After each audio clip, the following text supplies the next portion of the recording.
Namaste, it's Renee, and welcome to my podcast, Peace, Love, Abundance. This podcast is a place where I share my journeys, teachings, and lessons I have learned from being a well-known yoga and Ayurveda instructor, a master herbalist, and a holistic esthetician for over 15 years now. And I am also now licensed in both Colorado and Hawaii. I like to sum it all up into calling it daily self-care. With the rising cost of healthcare, we are hitting an apex where we all need to know more and take better care of ourselves daily. And there's no excuse not to take better care of ourselves daily. There is a plethora of info at our fingertips, and we know so much more about the human body than we ever have. My goal is to inspire, promote, and shed light where light is needed.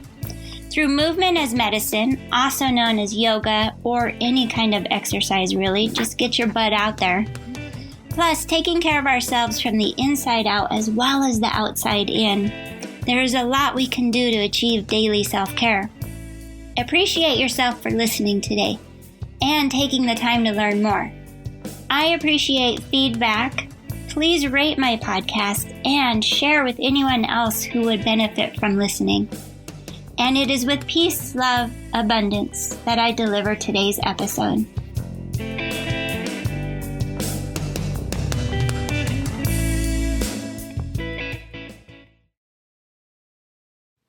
Aloha!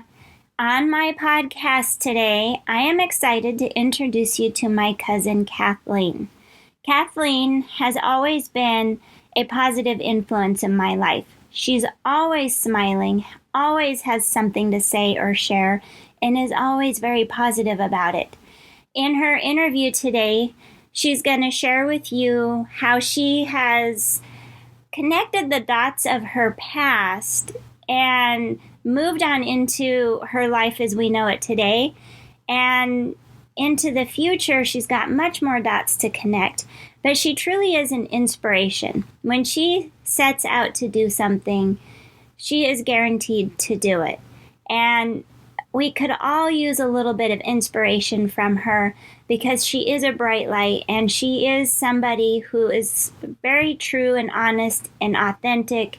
And again, when she says she's going to do something, she's going to do it. A little intro for you. Kathleen was raised on a farm in central Nebraska and attended country school in grades K through 8 before going to a small town high school. She could only dream of other places far and away and would pray that her life would someday take her there. Today, Kathleen has traveled to all 50 states, plus Puerto Rico, Canada, and Northern Ireland. She is president of her own company, K&S Learning Solutions, and is the licensed trainer of the All Stars program, a series of curriculum to keep 4th through 12th grade kids from engaging in risky behaviors. Her life mission and passion in substance abuse prevention over the last 36 years, and her desire to give kids around the world the best possible future is influenced by her own personal life journey. So without further ado, let's listen to Kathleen's story, a true story of authenticity and where connecting the dots of your past can really take you into the future with authenticity and really help the world and change the lives of others. Hello, Kathleen. Thanks for being here today. And it's really fun to be doing this with family as my cousin. It's really fun to see you and connect with you even on this level because I've known you my whole life and looked up to you and you've always been an inspiration. So thank you for being here with me today. Well, thank you, Renee. It's an honor that you would even ask me and want me to do this. So glad to be here. Thanks. Yes. And Kathleen, let's go ahead and dive right on in. Tell us your story, like even how you grew up and a little bit of how you got to this point. All right. Well, first, maybe I should first talk about where I grew up. So I grew up in rural central Nebraska. Grew up on a farm, and my dad raised cattle and pigs, and my mom had a brood of chickens, and sometimes we had geese and ducks that we also raised. So when I talk about living on the farm, we had, the animal side. And then my dad also raised crops. I mean, corn and beans and hay. And so he was busy every day outside working on the farm. And then my mother, she grew a garden, and there wasn't too much that my mother didn't grow in the garden. And what we didn't eat fresh, we usually canned or preserved, to eat then the rest of the year. So it was a living, busy farm life. And the reason my dad raised all these critters and had all these crops, and my mom grew this big garden, was because there were 9 people. I grew up in a family of 9. And so there were a lot of mouths to feed. So I had 3 older brothers and 3 younger sisters. And I was the middle child. I was the firstborn daughter.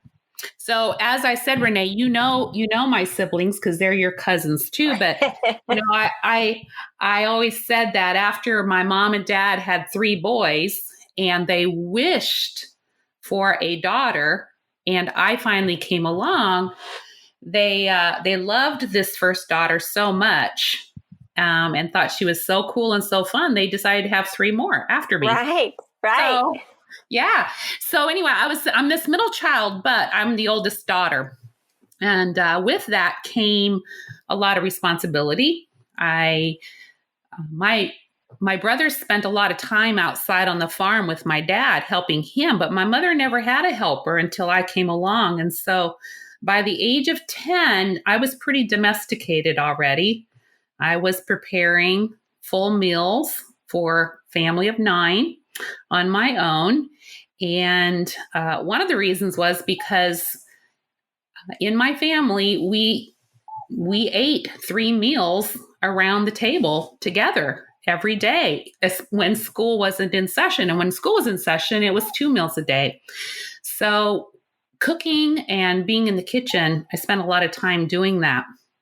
The other thing farm life brought was a lot of work. I mean, you were expected to show up at the meal time on time. So there was no such thing as sleeping in the morning. Right. You were expected to get up, and you were expected to be at the breakfast table at a certain time. And it was hard. I'm sure it was hard to call in sick because your bosses were your parents. Right. Exactly. And you never, growing up, you never got to say, you never dared say you were bored or that you had nothing to do, because as soon as you did, you were given something to do because there was always something to do. So I was raised, essentially I was raised to work hard, be a hard worker. I was raised to take initiative. There was always something to be done, and you were expected to look at what needed to be done and then just go do it without always being told. You had to contribute. You had to do your fair share of the work. And of course, if you're going to live with a family of 9, you had to be a team player and all of that as well. So anyway, that's kind of a little bit about like where I grew up, my story. Maybe a couple of other things. As far as being raised in this family, we were expected to go to church every Sunday growing up. And what was funny is there was no excuses you could give for not going that were going to be satisfactory, So what was interesting is this expectation even continued as we became young adults.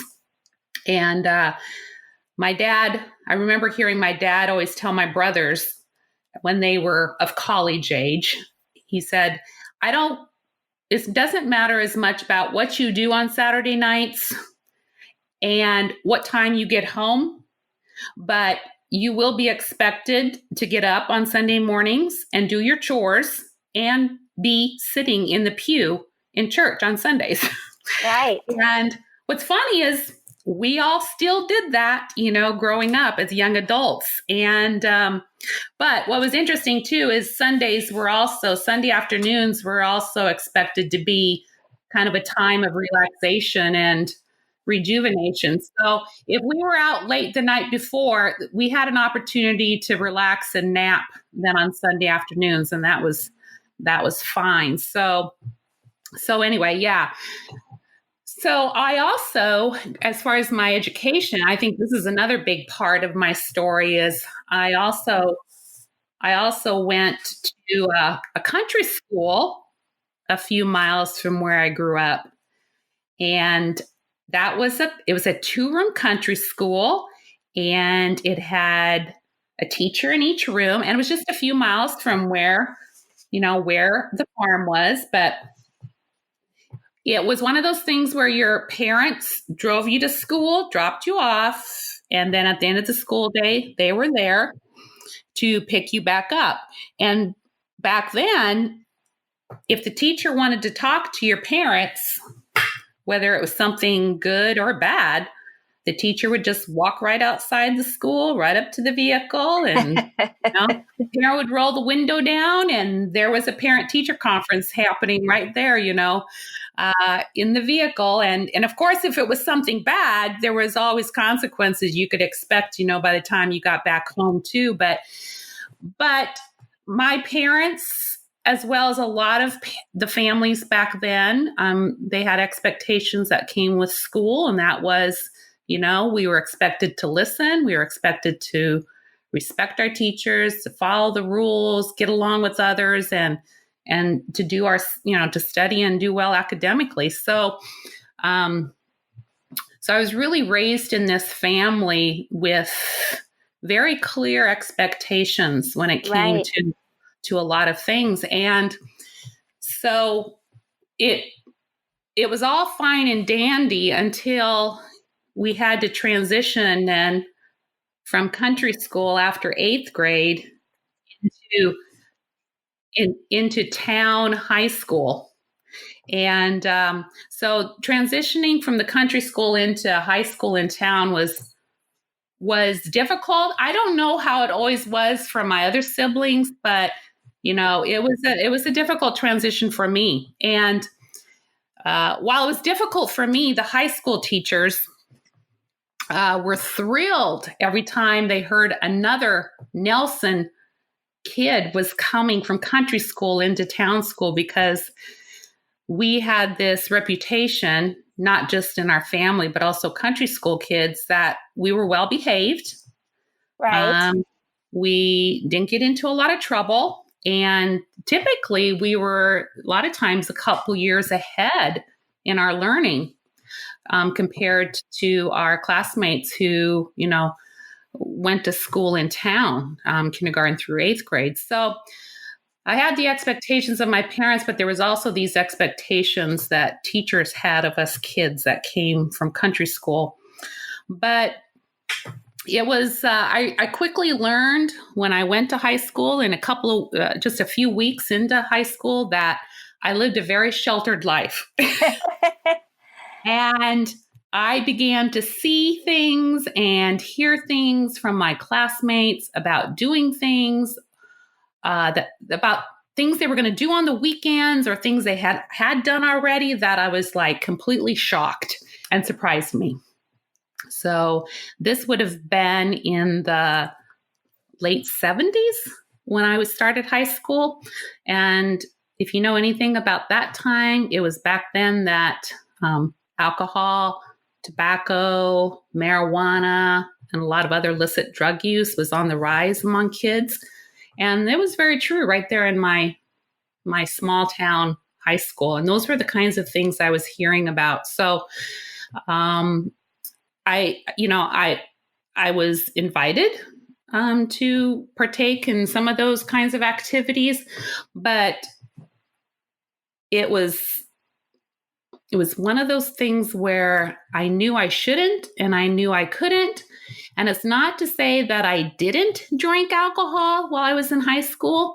I did, but the few times that I did, it just always felt wrong. Right.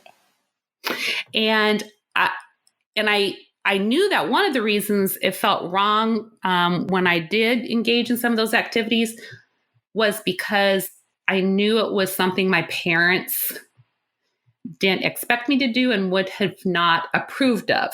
And that seemed to be one of the big reasons that I think it felt wrong. But I always felt like there were other reasons it felt wrong, but I couldn't tell you why it felt so wrong for me at the time.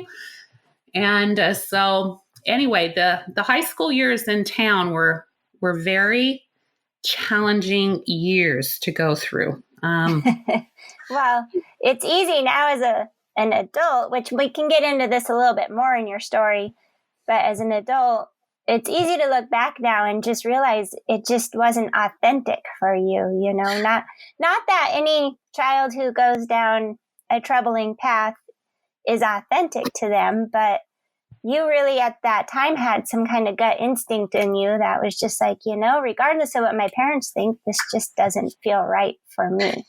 You're right. It didn't. And so I walked that fine line of wanting to fit in and belong, you know, as every kid that age would want and want to, that fine line of wanting to fit in and belong, but also not crossing the line and losing something that I knew was really important to me, even though I don't think I had that sense of all that was really important to me. I just knew there was something on the other side that I was going to lose if I did it. So consequently, over time, I wasn't invited then to a lot of social activities in high school by my classmates because, you know, they quickly figure out who will and who won't and who does and who doesn't do it. And so I always felt like I probably had that title of goody two shoes, you know, back then, or, you know, someone that just didn't want to have a lot of fun.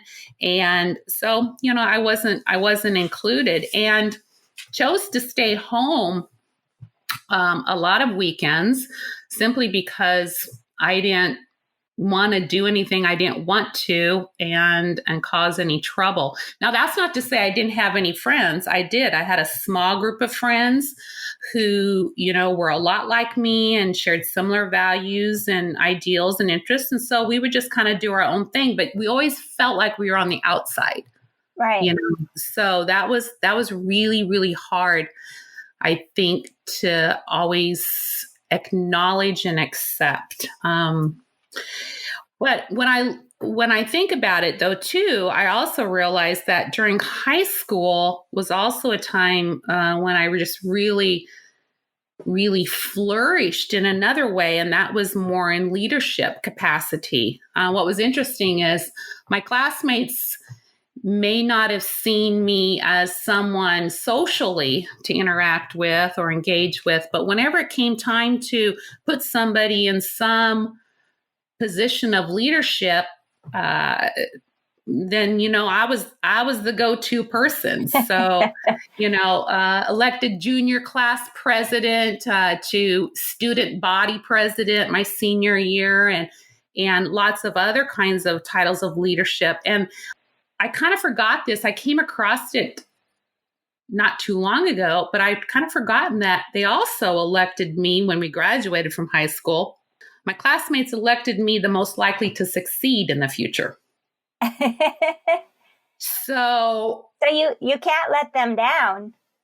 Well, that's part of it. That's part of it.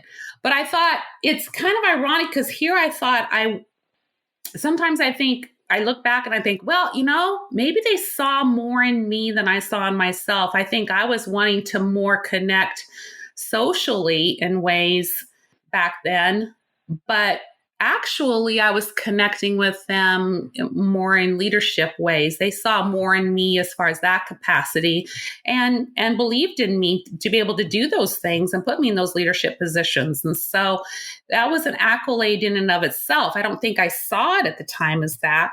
I had these really great opportunities in high school though, too.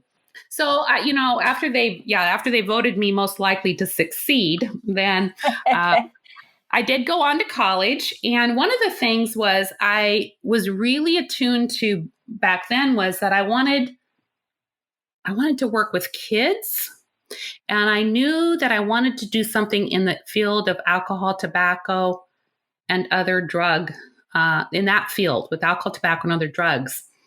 I believe that came from, again, my years in high school of seeing a lot of my classmates doing those kinds of things and behaviors and having some strong feelings about it. But just having that sense is, okay, I want to work with kids. I want to do something in the field of alcohol, tobacco, and other drug use. So I went and got a degree in counseling, human service counseling. And I thought what I wanted to do was, work with kids who have gone through treatment. So after graduating from college, I did work in a group home for girls and a transition house for boys who'd come out of treatment. Did that for 2 years and then realized that was not where I belonged. It didn't feel right as far as working on the treatment or the aftercare of the problem. But I didn't quite know exactly where I fit. If I didn't work in the treatment aftercare, where I belonged in that whole field.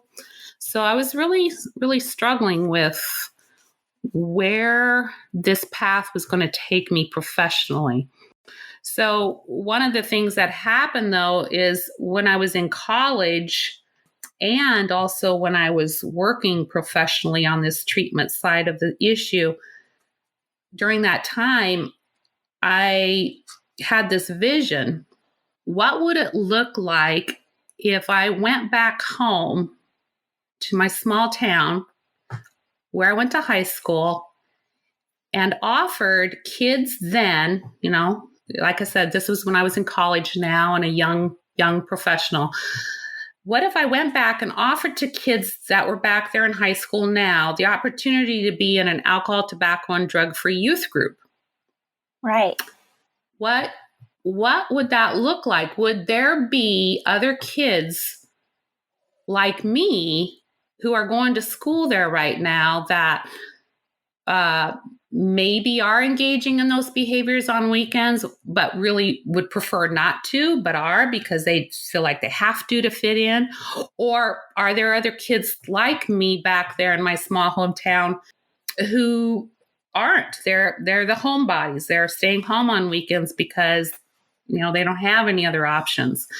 So I kind of went out on a limb and started volunteering my time and went back home during the time I was going to college during the school year, but also every summer for 4 years. I organized a drug-free youth group. And I don't remember how many kids we started with. And it was just going to be for high school kids at that time. I don't remember how many kids we started with. But Renee, after 4 years, there were over 90 kids in that drug-free youth group. Right, which even though town was bigger than your farm school, your town was still pretty small in relative to the big cities that are out there in the world. So 90 kids is actually a really high ratio, knowing it was a small town. Yeah, I think there's a total of 200 some kids in the high school. Oh, yeah. Yeah, so that's almost half the high school. Yeah. And what happened is over the course of those 4 years, being a part of this youth group became the thing to do to fit in and belong. Began to think, there were probably a lot of other kids then like me when I was in high school that felt the same way, but we just didn't talk about it. And we didn't have no, avenue or venue to really, carry that out in a confident way, publicly. Right. So anyway, I was just doing my own thing there in my small hometown with the drug-free youth group, and yet at the same time trying to figure out exactly professionally where I wanted to go, what direction. And that out of the blue, a phone call came to me from a gentleman in Lincoln, Nebraska. He was a director of an alcohol tobacco prevention agency. And this agency was doing programming around the state with kids and parents and schools and communities. So he called me out of the blue and was very curious and inquisitive. He'd heard about this youth group that I was doing, that I had going, and asked lots of questions about it. And I didn't know why he was calling or why he was so curious and asking me those questions. At the end of the phone call, he said, can you come to Lincoln? I'd like to meet you in person and talk some more. And I was like, okay, we can do that. So I went to Lincoln and met with him. And by the time we got done talking, he offered me a job. Wow. And the job was to take what I was doing with the drug-free youth group there in my hometown, take my experience of doing what I did there and take it across the state of Nebraska. Wow. And so essentially, I was going to get to be paid now for what I was doing as a volunteer, right. and what I was and loved doing as a volunteer, though, to now organize drug-free youth groups across the state of Nebraska. That was my new job.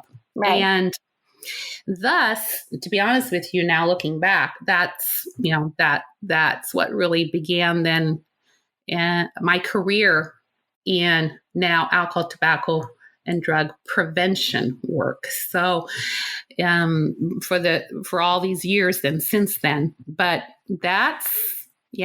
so that's what I got to do then. I got to get paid to do what I was doing as a volunteer. Right. Which that gives me the chills to think about, because that is but some of what I like to promote with my podcast or my peace, love, abundance presence that I put out there is that, if you're doing what you love, you had to do it volunteer and work for free, essentially, for a while. However, it wasn't a burden to you because you were doing what you loved. And then you get this phone call of somebody who's willing to pay you to do what you authentically and love to do. Right. And looking back on it now too, it's like the reason I loved what I was doing is because I had lived it myself. I'd gone through a lot of the challenges and struggles that these kids in the drug-free youth groups were going through themselves. I could relate personally, and to give them some option of which I didn't have, right. I just felt like that was a calling at the time. At the time it was a calling, but it was much more than that as far as where it then ended up taking me now in the last 33 years. It was just really one stepping stone in more callings that I was to get in my life. Right. But that's what makes it so authentic. Definitely. Yeah. On my Peace, Love, Abundance, I created a goal setting workshop or intention setting workshop called Connecting the Dots. Regardless of you being my cousin, maybe even possibly one of my favorite cousins. Hi, thank you, Renee. But also just your story is 100% that whole connecting the dots of, at the time when you were going through all those dots, you didn't really know where those dots would take you in life, or that it could even be related to your career. But looking back at connecting the dots of your past really started to pave connecting the dots of your future. Absolutely. Sometimes you have to live life long enough to be able to have enough to look back on and see, the dots connecting. That's one positive thing about getting older. Yeah, I look back now and I think, okay, thank God for the upbringing and the sheltered life that I was able to live on the farm and in the country school, because now one thing that I've learned as a professional is that the later the age a young person is before they begin to drink or smoke or do those other things, the less likely they'll have problems later in their life. And so honestly, that farm life and country life protected me. I saw it as a negative at the time, in some ways, being so sheltered like that. But now, thank God for the sheltered life that I lived, because it bought me time before I even thought about doing things, that some of my classmates in town had already started doing and had been doing for a while before I even got there, blessing that my parents had the kinds of expectations for us and our behavior, and the kind of expectations they had of us as just the kind of people we were supposed to be. Right. And that we honored them enough to not want to disrespect them. Right. They did it in such a way that, we didn't want to do anything to disappoint them. And so, like I said, it was one of those things where that was one of those gnawing things, every time I had an opportunity to do something I knew I wasn't supposed to, was knowing, this is not going to set well with my parents, and to care enough about that. Well, they really taught you that for every action, there's a reaction, or to, being responsible for yourself. You mentioned earlier that they didn't really give you guys a curfew, but they told you, just so you know, tomorrow morning, we expect you to be at the breakfast table and still perform your duties or go to church or whatever, So, they really put that decision in your hands, and that's, Yep. So instead of telling you what not to do, they told you, hey, you go do it. You still have to show up tomorrow. Well, and I told people too that we didn't necessarily have curfews. They didn't ground. There wasn't grounding in our family. It's not that we didn't get in trouble and had consequences, but the word grounded never came up. It's hard for me sometimes to explain what the consequences were. Sometimes the consequences were just having your mom or dad tell you that they were really disappointed in you. Right. That, at times was the hardest thing to have to hear. The whole thing about how we were expected to go to church, the whole thing about faith, it's huge for me today. After I was hired to organize those alcohol, tobacco, and drug-free youth groups, I did that for, goodness, I think it was maybe 12 years, I believe. At that point, we had hundreds of drug-free youth groups around the state of Nebraska, and thousands of kids involved in these youth groups. And so I am humbled when I think about that. It started with me first experiencing it myself, to then growing a group back in my small town, to then growing these groups around the state of Nebraska, that, if those dots don't connect,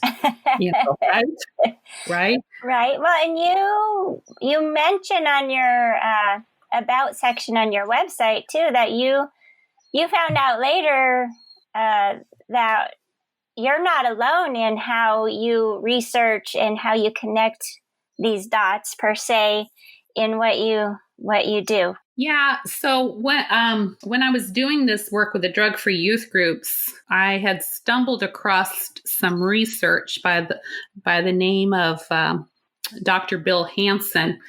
He had done some research on characteristics of kids who choose not to engage in alcohol, tobacco, or the drugs.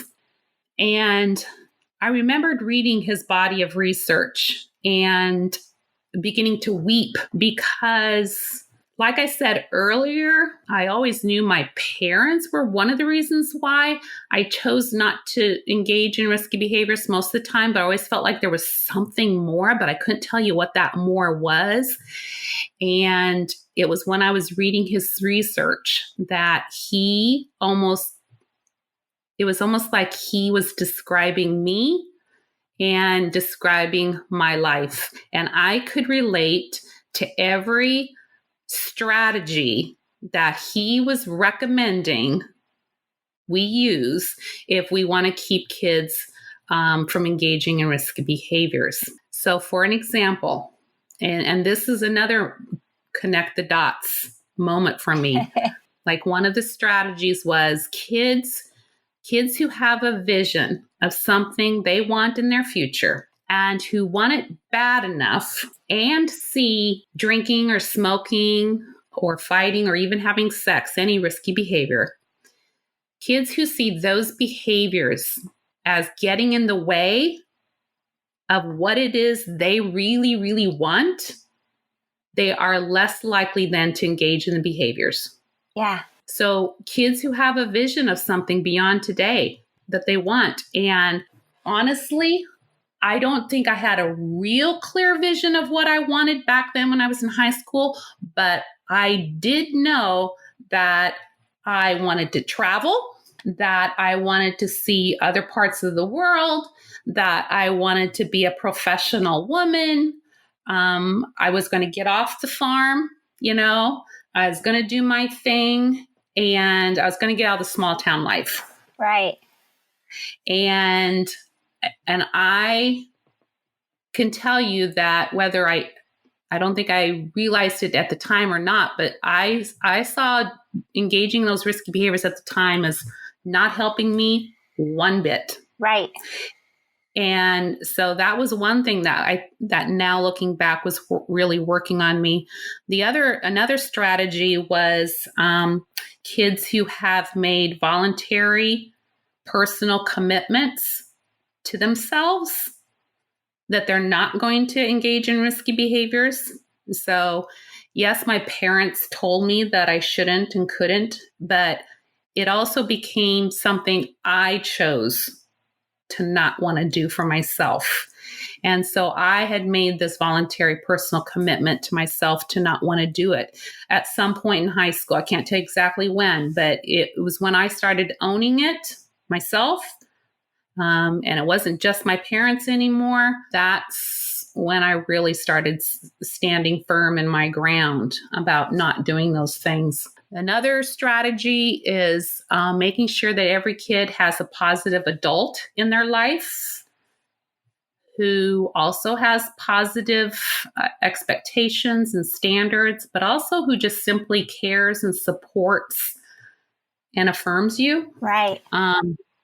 And of course, my parents were naturally those, but there was a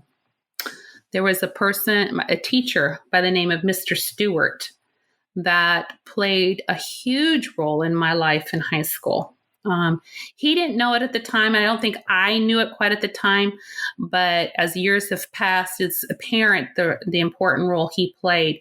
He was one of those teachers who had an open door policy. And I felt very comfortable walking in at any time, talking to him about my struggles, my challenges I was going through at the time. He's the one that would reassure me, affirm me, tell me to keep doing what I was doing, said there's great things that are going to happen for you, Kathleen. I know it. Stay true. He was the one who said what needed to be said and what I needed to hear at the time. So he played an important role in my life, I think, also in all of this journey. Wow. And then one other strategy was, of course, the role parents and other important adults like grandparents and such can play with kids' lives. And when I look at what the research says that parents need to do to also keep their kids from engaging in risky behaviors, my parents nailed it. And I don't think they knew that what they were doing was exactly what they needed to be doing or should be doing. But I could check off everything that the research was saying that parents needed to do as, yep, my mom and dad did that. They did that. They did that. They did that. There were just, all of a sudden, so many things from my past started connecting with now research. And I realized that I was living it out. I was living out this research. And it's one of the reasons why I was able to overcome those really difficult teenage years and not do a lot of things. I was so moved by that research that I ended up calling the researcher myself. And that was like a bold move, like calling this researcher out of the blue and saying, your research made me cry, to go into a conversation with him then about each of those strategies and even then the conversation gave even more clarity for me. Yeah. As other school teachers, so for listeners that might be listening, parents and or school teachers, people who are in a place of influence for today's youth, you have nowadays some online training that teachers are really probably, I don't know, maybe I'm speaking out of line here, but really even parents or anybody interested in uncovering some of these mindsets, or like you were saying, being that strong influence and finding somebody. But you have online training that other people can access to learn more about what goes through your head, right? Yes. Yeah. Well, back up just a little bit before I speak about the training. The training that I do is the result of that phone conversation that I had with the researcher. When I called the researcher and was talking to him about his research strategies and how it was personally resonating with me, he told me that he was actually creating a curriculum at the time based on these strategies. And it was going to be a curriculum for kids, and that he was going to develop a series of curriculums. And the first one he was working on at the time was for middle school kids. And he said, so honestly, he said, I'm going to need somebody at some point to pilot test this curriculum once I feel like I have it ready.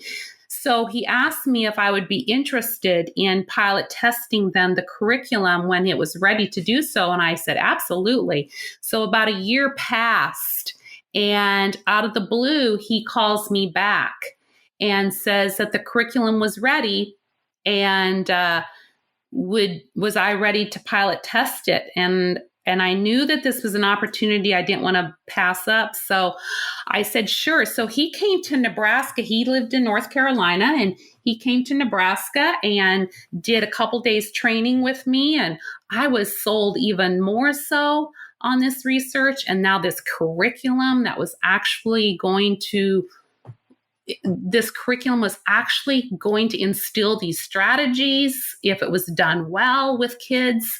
So he let me take the curriculum, and I started pilot testing it and evaluating it. And I think I did about 3 pilot tests of it.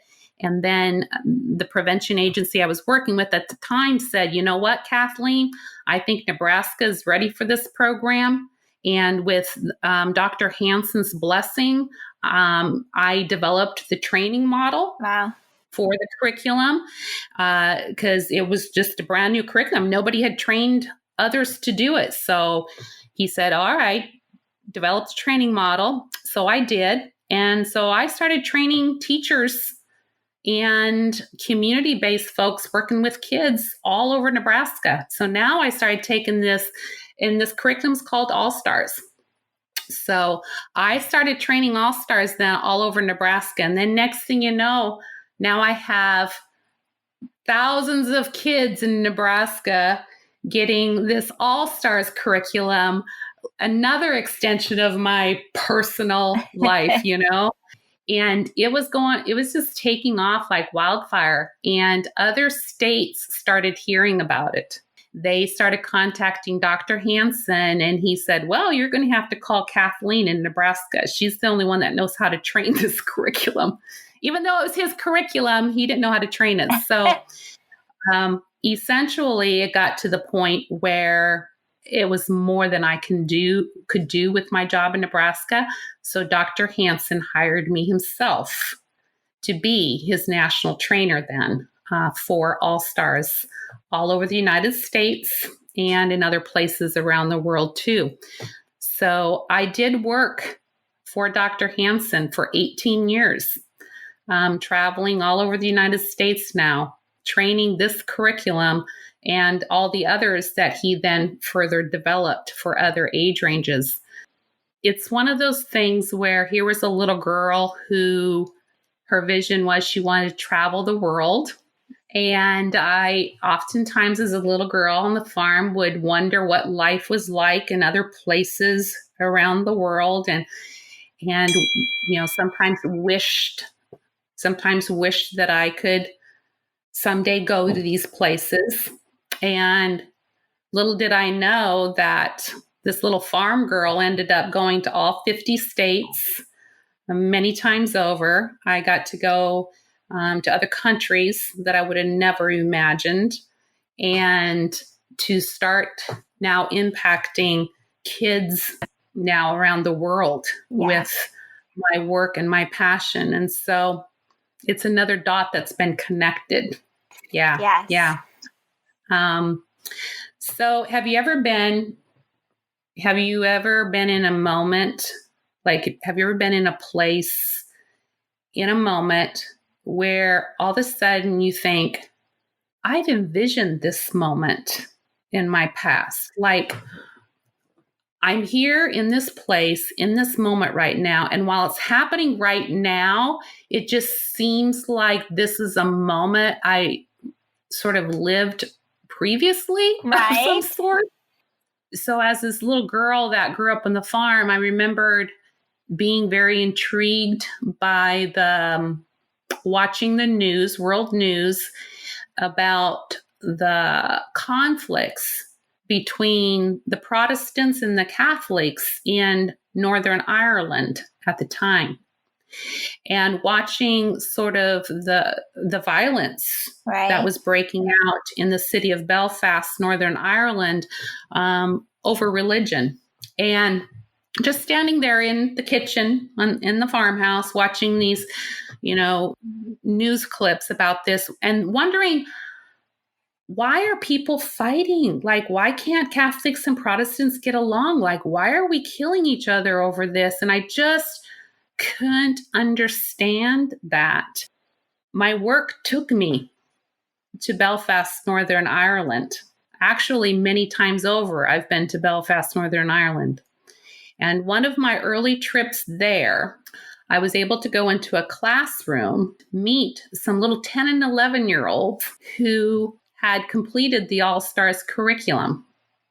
I trained their teacher in All-Stars, and she delivered it to them. And she invited me into the classroom to hear the students talk about what All-Stars meant to them and what they got out of All-Stars. And I remembered sitting in that classroom and hearing these little 10, 11-year-olds talking about how for their future, they most want peace, harmony, and love between themselves and other people who are not like them. Right. And I remembered sitting there, and all of a sudden, it was in that moment that I remembered standing in the farmhouse kitchen, watching maybe some of these kids' parents or grandparents,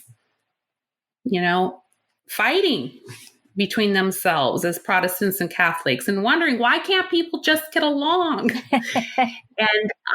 And realizing that a program that I was training got to these kids in Belfast, and that for their futures now, that's what they most wanted. I thought, okay, there's another dot connecting, right? Right. I was meant to go to Belfast, Northern Ireland. I was meant to have this program to bring to these kids. And so yeah, Dr. Hansen, his belief in me and hiring me gave me that those world travels and that world perspective.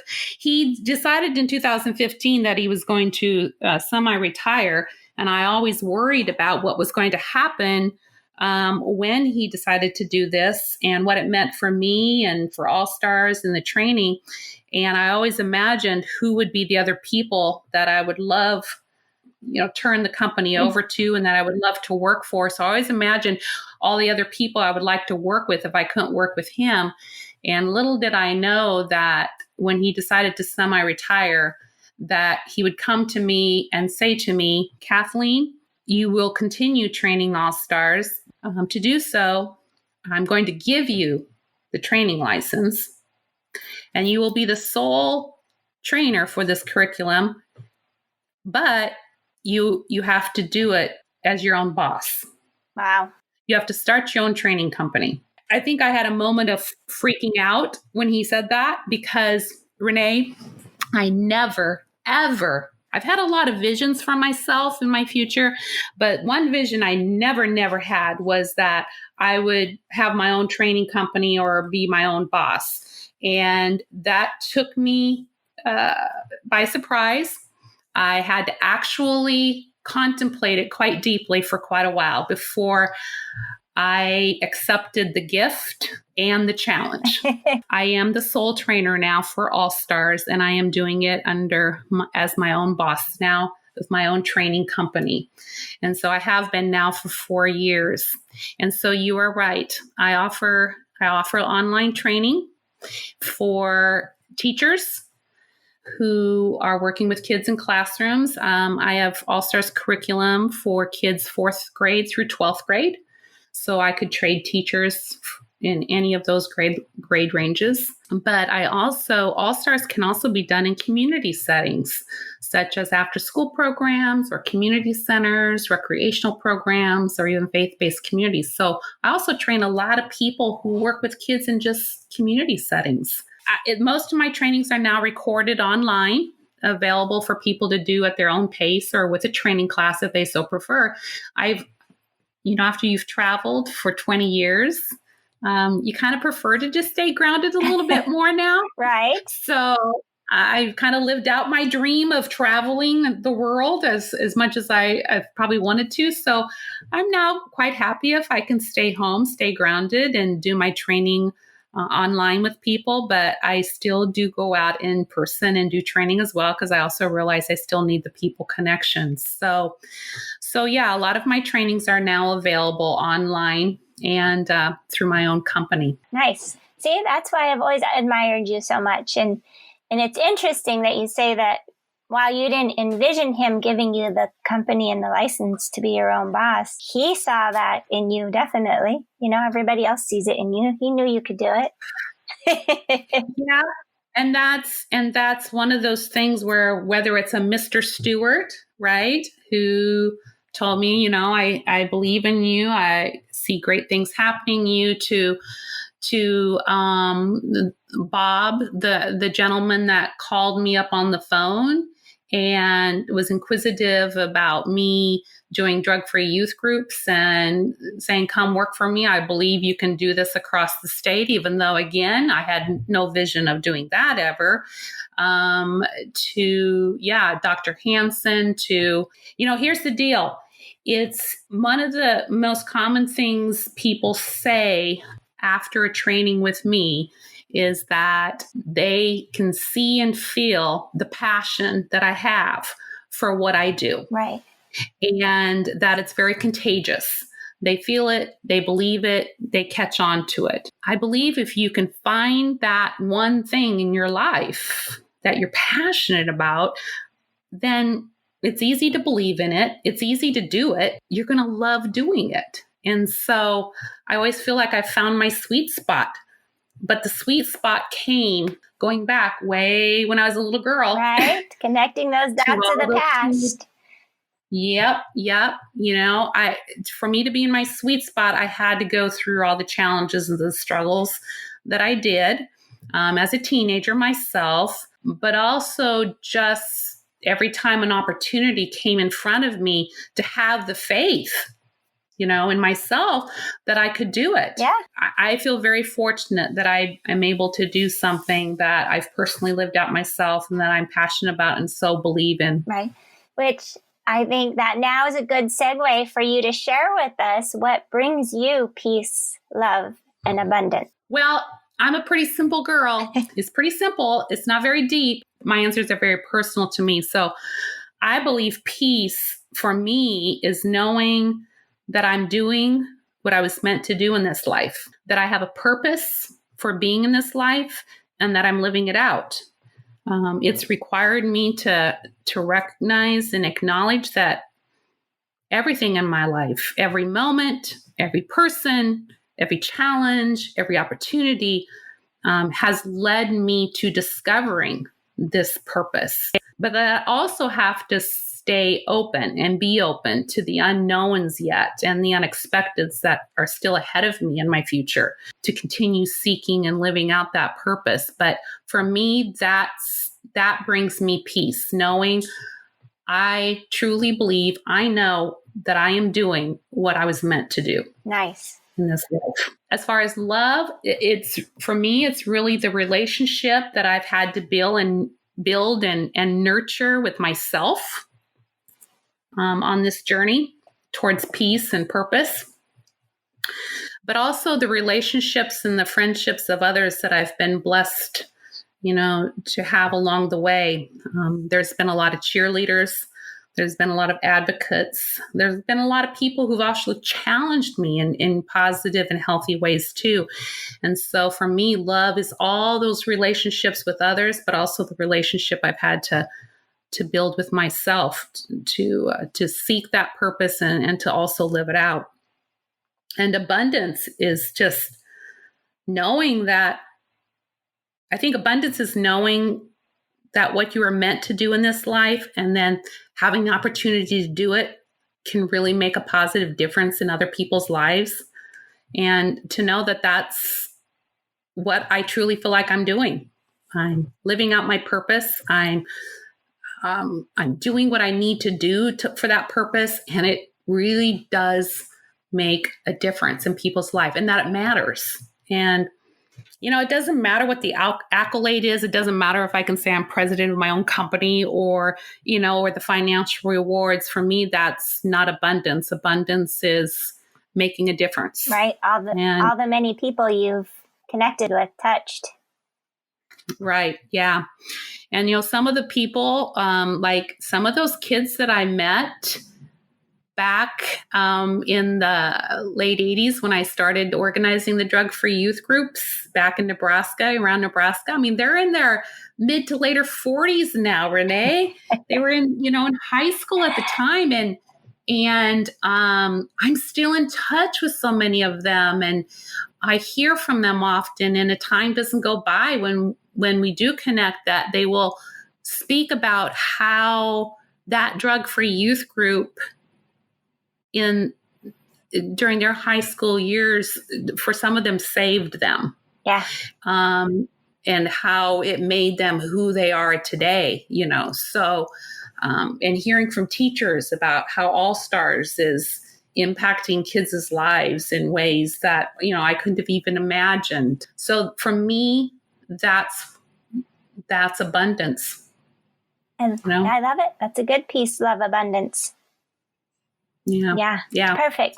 So we've been chatting for a while here now, and I really want you to be able to go ahead and can you share with the audience how they can reach you, like your website address or your email? What's the best way that people can reach you or find you? Yeah, they can go to my website, www. And it's KNS. That's my initials, Kathleen, for Kathleen Nelson-Simley. So KNS Learning Solutions.com. That's the name of my company, knslearningsolutions.com. So they can reach out to me there. If they're also interested in All Stars, they'll find information also on my website about All Stars. They'll also be able to read part of my story there as well on my website. But if they want specific information about All Stars, they can go to www.allstarsprevention.com and get more information about those programs as well. Nice. Well, I really want to congratulate you for all of these dots that you've connected and how well things have turned out for you, and tell you how much I love you. Oh, thank you, Renee. And this is just kind of a, circular thing too. You and I just connecting over this podcast, right? Right. Two cousins living parallel lives that eventually come together in this online world. Yeah, I know it. See, there's another one. So I'm always looking for the connected dots. I'm all about that now. So Right. Yeah, no, this has definitely been a great discussion or podcast for people out there listening to. Sometimes you do just got to sit back and look for the dots as they're coming to you. You can't be in too much of a hurry to force the dots. Continue to follow what maybe your gut is telling you, or do what you love. And sometimes things just, you get that phone call. Hey, we want to talk to you about this. Yeah, you're right. I think you're right. It's being present in your moments, being open to what the moments bring you, and sometimes stepping into those moments and doing what needs to be done in the moment, then realizing that all these moments start sort of connecting with one another. Next thing you know, where you were is not where you're at anymore, but yet how you got there, it all goes back to where you started. I'm really now I'm not so scared about the unknowns. Right. And because to me, it's just another possible dot to come into my life that I can connect back with something to pass. So I'm always excited about the next day and the next moment. Yay. So yay. Well, just keep doing what you're doing, because you're amazing. Thank you, Renee. Love you too. Right. All right, Kathleen, we will leave our audience here, and thank you so much for being here today. You're welcome, Renee. Thank you.